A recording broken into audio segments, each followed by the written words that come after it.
আসসালামু আলাইকুম রহমতুল্লাহি ওবরকাতুহু। সম্মানিত দর্শক, পত্রিকায় দেখলাম যে এনসিপির যারা নেতৃবৃন্দ রয়েছেন অর্থাৎ নাহিদ, হাসনাত, সার্জিস যারা আছেন তারা এই জুলাই আন্দোলনকে সেলিব্রেট করার জন্য সরি তার এই জুলাই আন্দোলনকে উদযাপন করার জন্যে সারা বাংলাদেশে জুলাই মাসে ভ্রমণ করবেন, বিভিন্ন জেলাতে যাবেন। এটা গত বছরও তারা চেষ্টা করেছিলেন এবং গিয়েছিলেন। তো এইবার যেটি হবে সেটা তারা অনেক জায়গাতে যাবেন। এটাকে জুলাই পদযাত্রা বলা হচ্ছে, কিন্তু তারা এবার আর গোপালগঞ্জ যাবেন না। খুব আলোচনা হচ্ছে, আওয়ামী লীগের লোকজন মুচকি মুচকি হাসছে, কি দাদা ভয় পেয়ে গেলে নাকি, বা আসো আসো আসো, বা আঞ্চলিক ভাষা আও আও আও, এবার আসো, তোমাদেরকে খই খাওয়াবো, মুড়ি খাওয়াবো, চিড়িয়া খাওয়াবো, বিন্নি দানের ভাত খাওয়াবো, ইত্যাদি ইত্যাদি নানা রকম কথাবার্তা। অনেকে বলার চেষ্টা করছেন যে গত বছর তো নৌবাহিনীর কমব্যাট গিয়েছিল, হেলিকপ্টার গিয়েছিল, ট্যাঙ্ক গিয়েছিল, সেনাবাহিনী গিয়েছিল। এই বছর চান্দু, হাহা, কোনো কিছুতে কাম হবে না, সাবমেরিন দিয়েও কাজ হবে না, এরকম কথাবার্তা বলার চেষ্টা করা হচ্ছে। আমার বক্তব্যটা হলো যে আমি একটা স্ট্যাটাসে বলেছি যে যদি তারা পদযাত্রা করেন, যদি তারা শোভাযাত্রা করেন, কিংবা এই জুলাইকে কেন্দ্র করে সারা বাংলাদেশে তারা ভ্রমণ করেন, প্রত্যেকটা জেলাতে যান, কেন গোপালগঞ্জে তারা যাবেন না? What is the problem? Gopalganj কি বাংলাদেশ থেকে বিচ্ছিন্ন কোনো একটি অঞ্চল, স্বায়ত্তশাসিত? সেখানে তারা যাবেন এবং তাদেরকে প্রোটেকশন দেওয়ার দায়িত্ব এই রাষ্ট্রের। যখন রাষ্ট্র কারো রাজনৈতিক অধিকার নিশ্চিত করতে না পারে, এটি রাষ্ট্রের এক ধরনের মারাত্মক দুর্বলতা। ২ নম্বর হলো, কোনো একটি সংগঠন যখন তার প্রধান প্রতিপক্ষ যারা আছে সেই প্রতিপক্ষের যে দুর্গ, সেই দুর্গের ধারে কাছে যেতে না পারে, ওই সংগঠনের কোনো অস্তিত্ব থাকে না। কাজে এই যে গোপালগঞ্জে গত বছর যাওয়ার যে সিদ্ধান্তটা, ওটা ছিল রং। আবার এই বছর না যাওয়ার সিদ্ধান্তটা, এটা আরও রং। মানে গত বছর যেটি ছিল ভুল, এটা হবে সেটা মহাভুল। নাহিদ সার্জিসরা অনেক তরুণ, তারা যদি একটু চিন্তা করেন তাহলে বুঝতে পারবেন যে গত বছর সমস্যাগুলো কোথায় ছিল।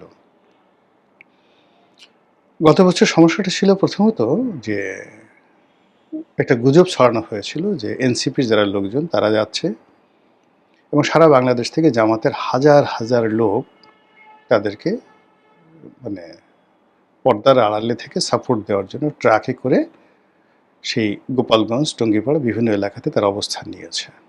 কম করে হলে ১ লাখ লোক। এরা মূলত গোপালগঞ্জে গিয়ে তারা ভাঙচুর করবে, বঙ্গবন্ধুর মাজার ভাঙচুর করবে, যেভাবে ৩২ নম্বর ভাঙচুর করেছে। এর ফলে কি হলো, সকল যারা আওয়ামী লীগের যারা লোকজন আছে তাদের মধ্যে এটা একটা জীবন মরণ সমস্যা হয়ে গেল, যেই সমস্যাটি এবছরও নেই।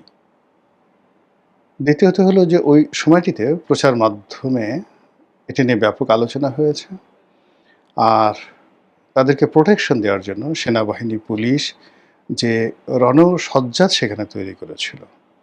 তো এরকম যখন খুব সিরিয়াস মোডে কোনো কিছু চলে যায়, তখন আসলে সেখানে অঘটন ঘটবেই, অঘটন ঘটবে। শেখ হাসিনার যে পতন হলো, সে যদি জরুরি অবস্থা এভাবে জারি না করতেন, সে যদি পুরো বিষয়টি পুলিশ দিয়ে নিয়ন্ত্রণ করার চেষ্টা করতেন, তিনি যদি সেনাবাহিনীর হাতে কর্তৃত্ব এভাবে না দিতেন, তাহলে হয়তো ভিন্ন ইতিহাস হতে পারত, ভিন্ন ইতিহাস হতে পারত। আবার পুলিশ বা অন্যান্য যে সকল তার যে ফোর্স ছিল, তারা যদি কঠোর না হতেন, গোলাগুলি না করতেন, একের পর এক যাকে বলা হয় যে হত্যাকাণ্ড, সেটা যদি না ঘটত, এখন সেটা যেই করেছে না কেন, যত কথাই বলেন না কেন, সরকারের পক্ষ থেকে তো একটা ঘটনা ঘটানো হয়েছে, একাধিক ঘটনা ঘটানো হয়েছে, নির্মম ঘটনা ঘটানো হয়েছে। তো এইগুলো যদি না ঘটতো, তাহলে হয়তো এরকম জুলাই আগস্টের বিপ্লবের যে দিনক্ষণ ৫ তারিখে যে ঘটনাগুলো ঘটেছে, এটি নাও ঘটতে পারত। তো সেক্ষেত্রে গত বছর যে জুলাই মাসে গোপালগঞ্জের যে ট্র্যাজেডিগুলো ঘটেছে, ওইরকম একটা ট্র্যাজেডি ঘটানোর জন্য আসলে ঘোষণা দিয়ে কোথাও কোথাও মারামারি হয় না, এটা অলনে ছাড়েন। তো এইভাবে ঘোষণা দিয়ে ঢাকা শহরে যেভাবে বঙ্গবন্ধু এভিনিউতে আওয়ামী লীগের অফিস তছনছ করা হয়েছে, যেভাবে সুধা সদন তছনছ করা হয়েছে, যেভাবে ৩ নম্বর সড়কে আওয়ামী লীগের যে সভানেত্রীর অফিস তছনছ করা হয়েছে, সারা বাংলাদেশে আওয়ামী লীগের অফিস বাড়িঘর পোড়ানো হয়েছে, যেভাবে ৩২ নম্বর ভাঙচুর করা হয়েছে, এরপর বঙ্গবন্ধুর যে মাজার, এটাকে নিয়ে আওয়ামী লীগের যে কোনো লোকের মধ্যে একটা জিদ চলে এসেছিল। এখন এবছর কিন্তু সেটা নেই। এবছর সেটা নেই, এই কারণ হলো এবছর আওয়ামী লীগ অনেকটা লিবারেল হয়ে গেছে। এবং গত বছর গোপালগঞ্জে যে সেনাবাহিনীর কমব্যাট অপারেশন, সেই অপারেশনে আওয়ামী লীগের বহু মানুষ মারাত্মকভাবে ক্ষতিগ্রস্ত হয়েছেন। বহু মানুষ জেলে গেছেন, হয়তো কেউ ছাড়া পেয়েছেন, অনেকে ছাড়া পাননি। তো সব মিলিয়ে ঠিক ওইরকম যে আবার একটা প্রতিরোধ গড়ে তুলবে, আবার একটা আন্দোলনের ডাক দেবে, আবার জাগো-বাহে কণ্ঠে সবাই, এটা হয় না। দ্বিতীয়বার মানে প্রত্যেকটা জিনিসই ইতিহাসে একবার ঘটে, দ্বিতীয়বার ঘটে না। ফলে ওই সময়টাতে গোপালগঞ্জবাসী যে কাজগুলো করেছেন সেটা এই বছর তারা চেষ্টা করলেও করতে পারবেন না। ২ নম্বর হলো যে এখন সেনাবাহিনী হয়তো গত বছরের মতো এভাবে প্রোটেকশন দেবে না। এক কারণ হলো এখন ডক্টর মোহাম্মদ ইউনূস নেই, এনসিপিরও সে আগের রমরমা অবস্থা নেই। আর এনসিপির যারা নেতৃবৃন্দ রয়েছেন তাদের মধ্যে কেউ কেউ এখন সংসদ সদস্য হয়েছেন, তাদের দায়িত্ব বেড়েছে, কর্তব্যবোধ বেড়েছে, তাদের সেই জিহাদি জোশ কমেছে, তারা অনেকটা দায়িত্ববান হয়ে পড়েছেন। রিজনেবলি তারা এখন চেষ্টা করছেন two B a national leader, একজন জাতীয় নেতা হওয়ার চেষ্টা করছেন। তো সেক্ষেত্রে আপনি দেখবেন যে এদের অনেকের ভাষা অনেকটা মার্জিত। কিন্তু এই যে তারা যে স্বপ্ন দেখছে, সেই স্বপ্নের মধ্যে যে সন্দেহগুলো রয়ে গেছে, ১ নম্বর সন্দেহ তারা জামাতের বি টিম, ২ নম্বর মানে সন্দেহ যে তারা জামাত ছাড়া, জামাতের সাহায্য ছাড়া, জামাতের প্রোটোকল ছাড়া সারা বাংলাদেশে কোথাও যেতে পারবে না। সংসদের ভিতরে বাইরে তারা জামাতের দয়ায় বেঁচে আছে। জামাত জাস্ট তাদেরকে যাকে বলা হয় ব্যবহার করছে।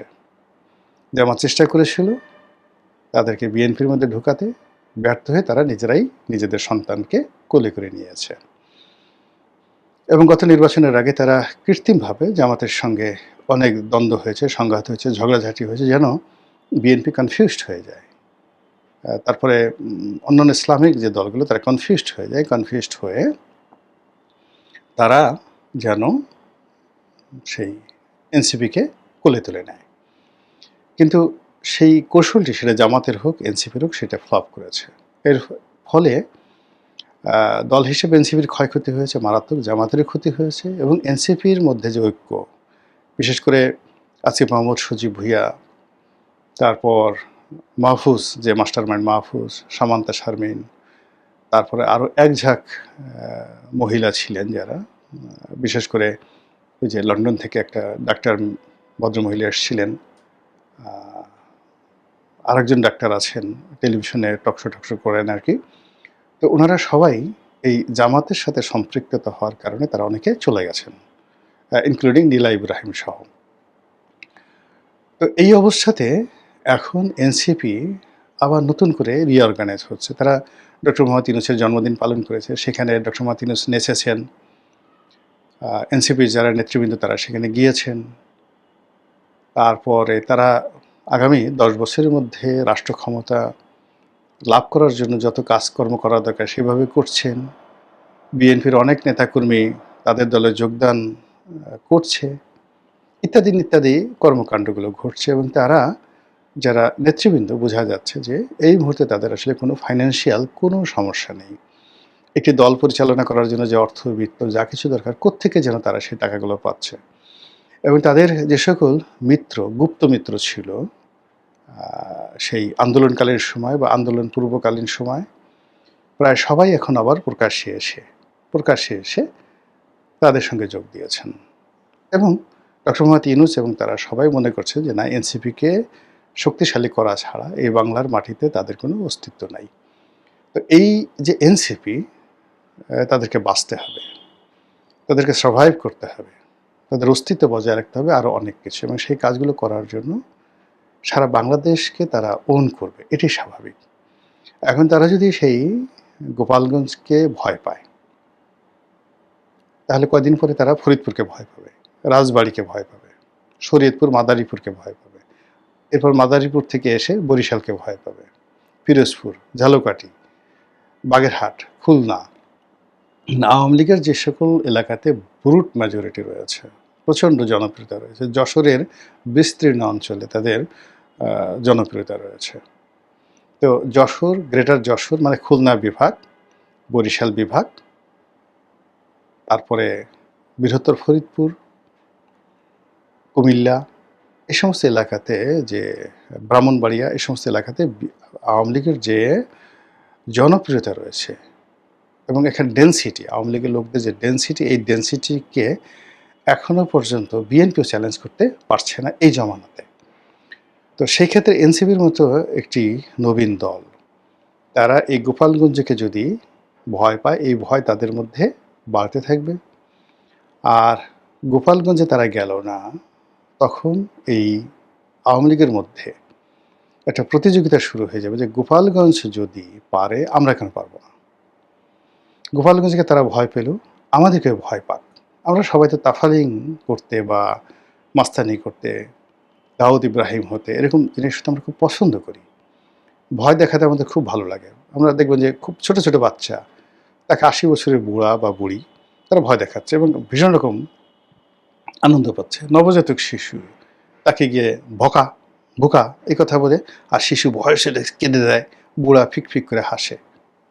এই জিনিসগুলো আমাদের মধ্যে রয়েছে। এখন এনসিপিকে ভয় দেখিয়ে, অর্থাৎ গোপালগঞ্জবাসী যদি মনে করে যে আমরা ভয় দেখাতে সফল হয়েছি, ঠিক সেম জিনিসটি ভাইরাসের মতো অন্যান্য জেলাতে ছড়িয়ে পড়বে, মারাত্মকভাবে ছড়িয়ে পড়বে। সেক্ষেত্রে এনসিপির উচিত এই ধরনের প্রোগ্রাম না করা, একেবারে না করা। আর যদি তারা করতে চায়, তাহলে লোকজন সহকারে শক্তিমত্তা নিয়ে সার্বজনীনভাবে সব জায়গায় যাওয়া, এবং সেখানে যারা রাজনৈতিক নেতৃবৃন্দ, ইভেন তারা এখন আওয়ামী লীগের সঙ্গে কথা বলতে পারে, ওখানে যারা আওয়ামী লীগের নেতৃবৃন্দ রয়েছেন তাদের সঙ্গে টেলিফোনে কথা বলতে পারেন, বৈঠক করতে পারেন, উপহার পাঠাতে পারেন, যে ঠিক আছে যারা চলে যাবার তারা গেছে, যাদের বিরুদ্ধে আন্দোলন করেছি, লড়াই করেছি, ইটস ওকে, বাট আপনারা বাংলাদেশে আসছেন, আমাদের কথাগুলো শুনেন, আমরা যে আসছি আমাদের কথাগুলো শুনেন, যদি খারাপ লাগে আপনারা প্রতিবাদ করবেন, কিন্তু আমাদের তো কথা বলতে দিতে হবে, আমরা তো আপনাদেরকে কথা বলতে দিতে চাই। এইভাবে একটা রিকনসিলিয়েশন যদি এনসিপি করতে না পারে, তাহলে তারা যত কথাই বলুক না কেন, এই জুলাইয়ের পরে আপনি দেখবেন, জুলাই, আগস্ট মাসের পর থেকে তাদের যে অস্তিত্ব, দাপট, ক্ষমতা ধীরে ধীরে মারাত্মকভাবে কমতে থাকবে। মহান আল্লাহ আমাদের সবাইকে হেদায়েত দান করুন এবং হেফাজত করুন। আসসালামু আলাইকুম ওয়া রাহমাতুল্লাহি ওয়া বারাকাতুহু।